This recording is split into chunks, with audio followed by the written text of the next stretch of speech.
From the Albuquerque Journal, this is the leading news. I'm Gino Gutierrez. It's Thursday, January 8th. Here's what we're covering on today's episode. A budget showdown is shaping up in Santa Fe ahead of New Mexico's 30-day legislative session, which is set to begin on January 20th. The Legislative Finance Committee, or LFC, has proposed an $11.1 billion budget that would increase state spending by about 2.5%, or $268 million.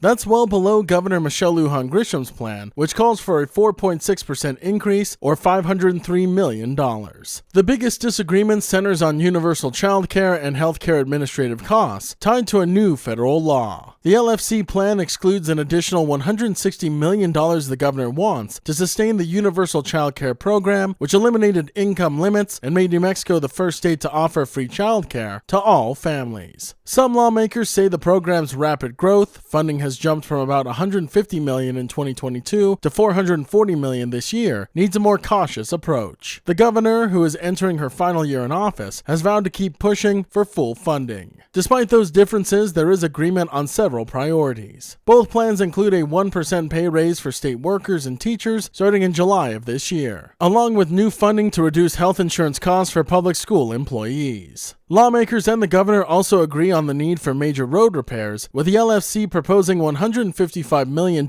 in one-time road funding, more than the governor's $100 million. Lawmakers emphasize that New Mexico remains on strong fiscal footing compared to other states, thanks largely to record distributions from its permanent funds. Still, they caution that slowing revenues, potential cuts to federal aid, and volatile oil prices could pose challenges ahead. The Albuquerque Isotopes have named Chrissy Baines as their new general manager, marking the first leadership change in nearly 25 years and making her the first woman to hold that role in team history. Baines became the Isotopes' third GM and one of only 15 active female general managers in minor league baseball. She replaces longtime GM John Throb, who led the club for 22 years and oversaw its rise as one of the Pacific Coast League's top teams in attendance. Throb is not retiring, however. Instead, he will transition into a president and advisory role, which is part of a gradual wind-down of his career under club owner Diamond Baseball Holdings. Baines, who joined the Isotopes in 2004 and has served as assistant GM since 2015, said the move feels like a natural progression. She plans to build on the team's strong foundation, including popular theme nights, while continuing to drive ticket sales and sponsorships. Throb and team officials praise Baines' experience, leadership, and deep ties to the organization. Despite finishing last in the standings in 2025, the Isotopes again led the league in attendance, highlighting the franchise's continued off-field success. And New Mexico health officials say the state will continue to recommend the full schedule of childhood vaccines, despite the U.S. Department of Health and Human Services cutting its federal list to vaccines covering 11 diseases. The New Mexico Department of Health, or NMDOH, will still recommend vaccines for 18 diseases, including the flu, RSV, meningitis, hepatitis A and B, and COVID-19. State officials emphasize that vaccines remain safe, effective, and widely available. All childhood vaccines will continue to be covered through the Vaccines for Children's program, Medicaid, and private insurance, and NMDOH does not expect any changes in access. Parents are encouraged to consult healthcare providers and follow guidance from the American Academy of Pediatrics. Health and Human Services Secretary Robert F. Kennedy Jr. said the federal changes aim to align the U.S. schedule with other developed nations and rebuild trust in public health. However, New Mexico medical leaders strongly disagree, arguing that international comparisons overlook differences in population size, travel, and disease risk. Healthcare experts warn that dropping board recommendations could increase preventable illnesses. They cited past impacts from diseases like rotavirus and hepatitis B, and noted that most children hospitalized for RSV or the flu had no underlying conditions. Medical groups, including the American Academy of Pediatrics and American Academy of Family Physicians, also continue to support the full vaccine schedule. The leading news is powered by the journalism of the Albuquerque Journal. If you enjoy hearing all of the stories we share with you here daily, please consider becoming a digital subscriber to the Journal by utilizing the discount code in our show notes. Every subscription helps support local journalism and allows us to provide you with the news that matters to you. Now taking a look at Albuquerque's weather forecast, there is a 50% chance of showers today, mainly after 2 p.m., partly sunny with a high near 53. As for this evening, you can expect a chance of rain showers before 8 p.m., then a chance of rain and snow showers between 8 p.m. and 11 p.m., mostly cloudy with a low around 29. $1.49. To keep up with all the latest news from the Albuquerque Journal, you can visit our website at abqjournal.com.